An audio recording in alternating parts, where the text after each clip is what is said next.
Hello, good morning, नमस्कार, जय हिंद, जय भारत। जैसा कि दोस्तों, आज हम एक ऐसे विषय पर बातचीत करेंगे कि वर्तमान समय जब हम देखते हैं, इस वर्तमान समय को जब हम देखते हैं तो पूरे विश्व में एक वैश्विक महामारी, एक ऐसी महामारी जिसमें हर कोई मनुष्य, पूरे विश्व के 800 करोड़ मनुष्य इस महामारी के प्रकोप में सोचने पे मजबूर हो गए। हर कोई व्यक्ति, हर कोई इंसान सोच सोच कर सुबह से शाम तक सोच में डूबा रहता है कि आने वाला समय कैसा होगा, क्या होगा, कब तक रहेगा ये, हमारे कारोबार का क्या होगा, हमारे इसका क्या होगा। मतलब सोचने के ऊपर मजबूर है। एक ऐसी महामारी कोरोना वायरस जो हमारे देश में, हमारे विश्व में फैला हुआ है, उसके बारे में कुछ पल बैठ करके हम उसके बारे में बातचीत करते हैं। कोरोना वायरस जो आज के दिन, इस समय हमारी धरती पर हर कोई व्यक्ति इसके प्रकोप से, डर, भय से भयभीत है। जब हम श्री रामचरितमानस के उत्तराकांड को जब हम उठाते हैं तो उसके अंदर स्पष्ट रूप से लिखा हुआ है कि इस कलयुग के अंत में जब मनुष्य ऐसे रोगों को पाल लेता है जिसके लिए न तो कोई औषधि न कोई दवाई स्वाभाविक हो सकती है या उत्पन्न हो सकती है। मनुष्य के अंदर वो कौन से रोग हैं? काम वासना, क्रोध, मोह, लोभ, अहंकार, ईर्ष्या, छल, कपट, जलन, नफरत, जलेसी, आलस्य, अलबेलापन, ये हर प्रकार के मनुष्य के अंदर छुपे हुए रोग हैं, सूक्ष्म रोग हैं। हमारे पूर्वजों ने स्पष्ट रूप से श्री रामचरितमानस के उत्तरकांड में स्पष्ट रूप में लिखा हुआ है। ये कोई मैं अपनी तरफ से नहीं बोल रहा, बिल्कुल प्रॉपर आप उठा करके इस चीज को देख सकते हो कि जब कलयुग के अंत में मनुष्य के अंदर ऐसे सूक्ष्म रोग उत्पन्न हो जाएंगे तो वायरस और अनेक प्रकार की बीमारियों का जो वायरस हैं, सूक्ष्म रोग भी सूक्ष्म होंगे। जैसे कि एग्जाम्पल आज आपके सामने है कोरोना वायरस। ये कोई बीमारी नहीं है जो दवाई या औषधि बना करके इसको खत्म किया जा सकता है।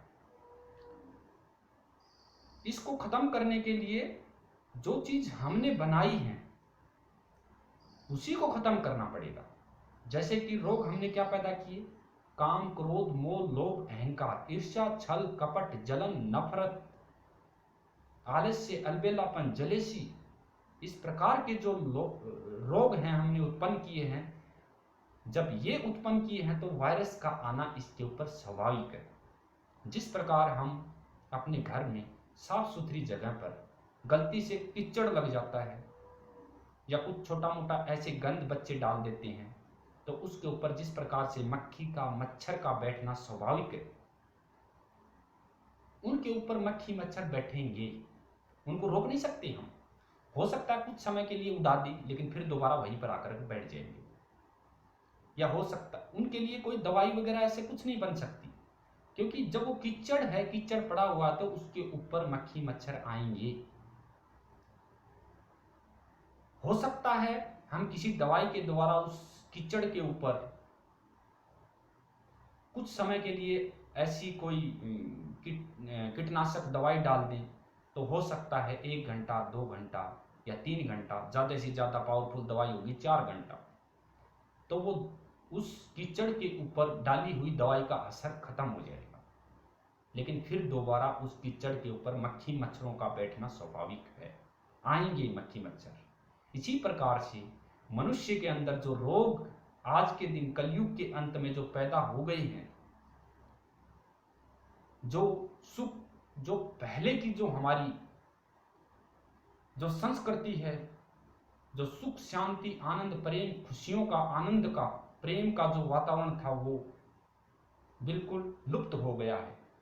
तो जैसे रोग उत्पन्न हमारे अंदर मनुष्य के अंदर हो गए हैं, तो उनके ऊपर वायरस इत्यादि का आना तो स्वाभाविक है। अगर उस वायरस को खत्म करना होगा तो सबसे पहले हमें उस कीचड़ की सफाई करनी होगी। उस मक्खी मच्छर को भगाना है तो सबसे पहले हमें उस कीचड़ की सफाई करनी होगी। कीचड़ और हम एक जगह नहीं रह सकते। अगर कीचड़ को अपने घर के अंदर रखेंगे तो मक्खी मच्छर आएंगे। इसी प्रकार हमारे अंदर अगर हम काम क्रोध मोह लोभ अहंकार ईर्ष्या छल कपट जलन नफरत इस प्रकार के रोगों को, आलस्य अलबेलापन, जो हमारे इस वातावरण को दूषित कर रहे हैं, आज के दिन इस प्रकृति के ऊपर, इस पृथ्वी के ऊपर इतना भार बढ़ गया है कि जिसका कोई अंदाजा नहीं लगाया जा सकता।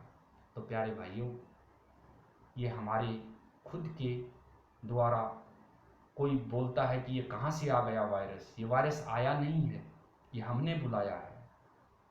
हम इसके प्रति अगर हमने सजग होना है, अगर इसके प्रति हमने होशियारी बरतनी है, इसके प्रति हमने स्टिक सिपाही बनना है, तो हमें अपने आप के ऊपर निर्भर होकर हमें इस रोग से लड़ने के लिए, इस वायरस से लड़ने के लिए हमें अपने आप की सफाई करनी होगी।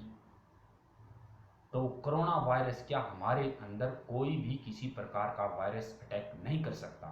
जिस प्रकार से हम जब कंप्यूटर इस्तेमाल करते हैं, लैपटॉप या कंप्यूटर इस्तेमाल करते हैं, मोबाइल भी इस्तेमाल करते हैं, तो उसके जब हम अनऑथराइज पेन ड्राइव या सीडी या किसी प्रकार का कोई भी अलग से कोई एडवाइस या कोई एडाप्टर इस्तेमाल करते हैं या कोई अलग तरह का पेन ड्राइव लगाते हैं, कोई चिप लगाते हैं, तो उनसे वायरस अंदर कंप्यूटर में घुस जाते हैं। तो जब तक हम कोई अच्छा एंटीवायरस उस कंप्यूटर के अंदर सॉफ्टवेयर नहीं डालते हैं, तो वहाँ की जो सिक्योरिटी का सिस्टम है वो उसको प्रोटेक्ट नहीं कर पाता है।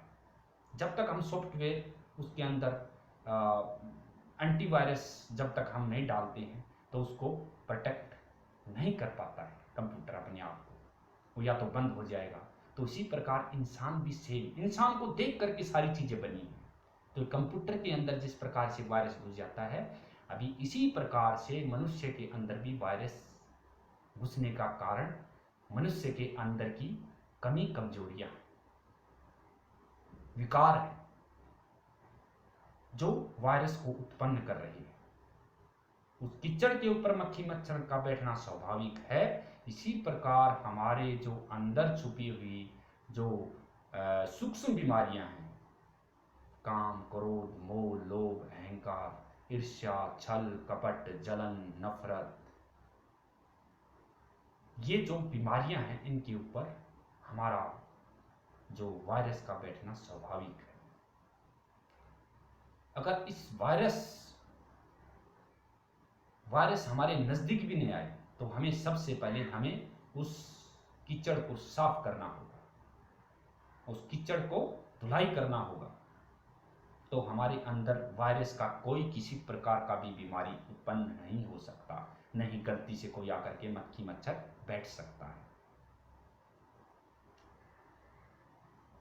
इस कठिन समय के अंदर, दूषित वाइब्रेशन के अंदर, हर कोई व्यक्ति सोचेगा कि मैं कैसे, किस प्रकार से मैं अपने आप को ऐसा बनाऊं कि इन जो अनजान बीमारियां, जो सूक्ष्म बीमारियां मेरे अंदर आकर बैठ गई हैं, उनको मैं किस प्रकार से हटाऊं, किस प्रकार से धुलाई करूं, किस प्रकार से मैं इससे छुटकारा पाऊं, किस प्रकार से मैं अपने जीवन को सजग और समृद्ध बनाऊं।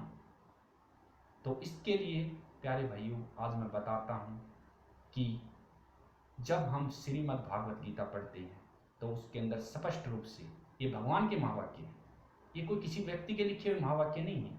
एक हमारी सनातन धर्म हिंदू धर्म आज के दिन मानता है श्रीमद् भागवत गीता, जिसके अंदर स्पष्ट रूप से भगवान के द्वारा लिखे हुए महावाक्य हैं कि यदा यदा ही धर्मस्य ग्लानिर्भवति भारत अभ्युत्थानं धर्मस्य तदात्मानं सृजामि परित्राणाय साधूनां विनाशाय च दुष्टकर्तां धर्म संस्थापनाय संभवामि युगे युगे। ये हम बहुत, जब हम बचपन में महाभारत सुनते तो सबसे पहले यही सुनाई देता था कि यदा यदा ही धर्मस्य, यदा यदा ही धर्मस्य, कि जब जब इस धरती के ऊपर धर्म की ग्लानि होती है, अधर्म की वृद्धि होती है। भगवान के महावाक्य है, भगवान ने स्वयं अपने महावाक्यों को अपने जो बच्चे हैं परमपिता परमात्मा, हम सब उसके बच्चे हैं, हमारे को स्पष्ट रूप से उन्होंने बोला है कि जब जब इस धरती के ऊपर धर्म की ग्लानि होती है, अधर्म की वृद्धि होती है, मैं तब तब इस धरती पर आता हूं। धरती पे आकर क्या करता हूं कि परित्राणायाम साधूनां विनाशाय च दुष्टकर्तां धर्म संस्थापनाय संभवामि युगे युगे। इस धरती पर आकर जो ईमानदार लोग हैं, जो देश के हित में काम करते हैं, जो देश के लिए जीते हैं, हे भारत देश, मैं तेरी धरती पर आता हूं कि इस धरती के ऊपर जो साधु संत, जो संतोष से भरपूर हैं, जो संत हैं, जो साधक, जो मेरे साथ साधना में ध्यान लगाते हैं, जो मेरे से मिलकर रहते हैं, जो मेरे को अपने मन से जोड़कर रखते हैं, मैं ऐसे साधु संत ईमानदार लोगों के समक्ष प्रकट होकर के उनकी सुरक्षा करता हूं, उनके द्वारा इस धरती की संरचना करता हूं, सर्जन करता हूं, परिवर्तित करता हूं, कलयुगी दुनिया से सतयुगी दुनिया में परिवर्तित करता हूं। ये भगवान ने श्रीमद् भागवत गीता के 3-4 अध्याय में ये स्पष्ट रूप से बताया है। ये मैं नहीं बोल रहा, ये भगवान के महावाक्य है। तो भगवान जब इस धरती पर आते हैं तो आज के दिन क्या है, धर्म बिल्कुल पूरी तरह से नष्ट हो गया है, अधर्म सर से ऊपर चढ़ गया है, धर्म की बुरी तरह से ग्लानि हो चुकी है, चारों तरफ अधर्म के हाहाकार, रावण का संपूर्ण राज्य, चारों तरफ अनर्थ कार्य हो रहे हैं, इसमें सरकार भी हमारा कुछ नहीं कर पा रही है, क्योंकि हर कोई व्यक्ति परेशान, हर कोई व्यक्ति परेशान, धर्म नष्ट हो गया है, हमारी भावनाएं गिर गई हैं, हमारा विश्वास खत्म हो गया है। तो इस समय के अंदर भगवान ने बोला है कि जब धर्म नष्ट हो जाता है तो मैं इस धरती पर आता हूं, इस धरती की संरचना करता हूं, इस कलयुगी दुनिया को नष्ट करता हूं और सतयुगी में दुनिया में परिवर्तित करता हूं।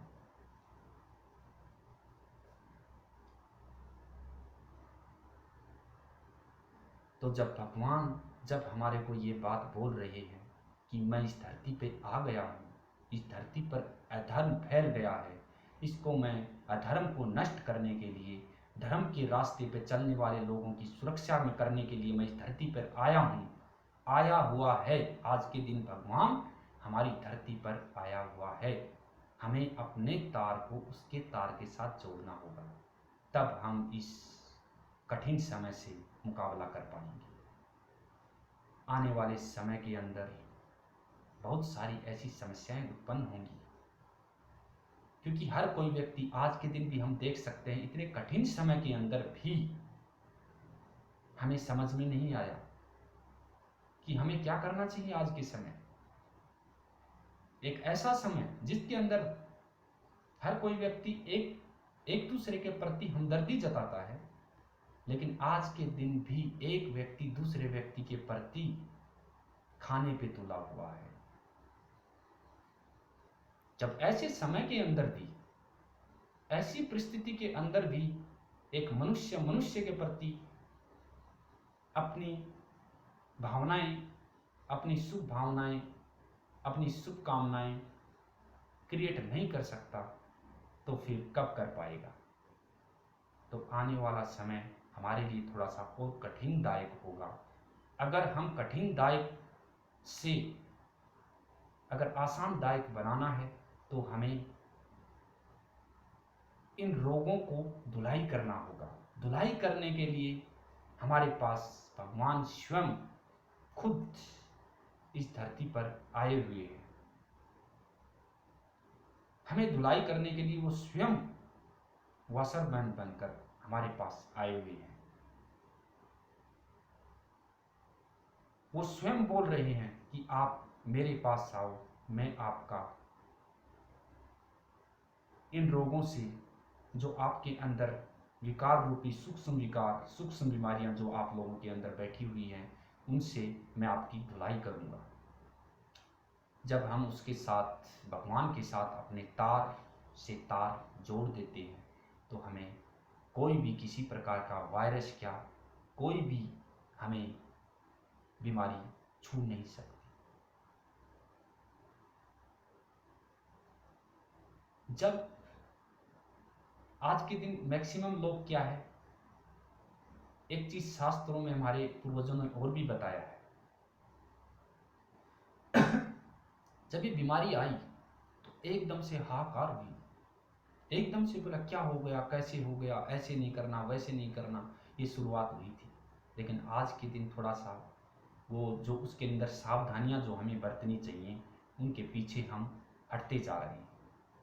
तो हमारे पूर्वजों ने शास्त्रों में स्पष्ट रूप से लिखा है कि अग्नि शेषम ऋण शेषम व्याधि शेषम तथैवत पुनः पुनः प्रवर्धेत तस्मात् शेषम न कार्येत।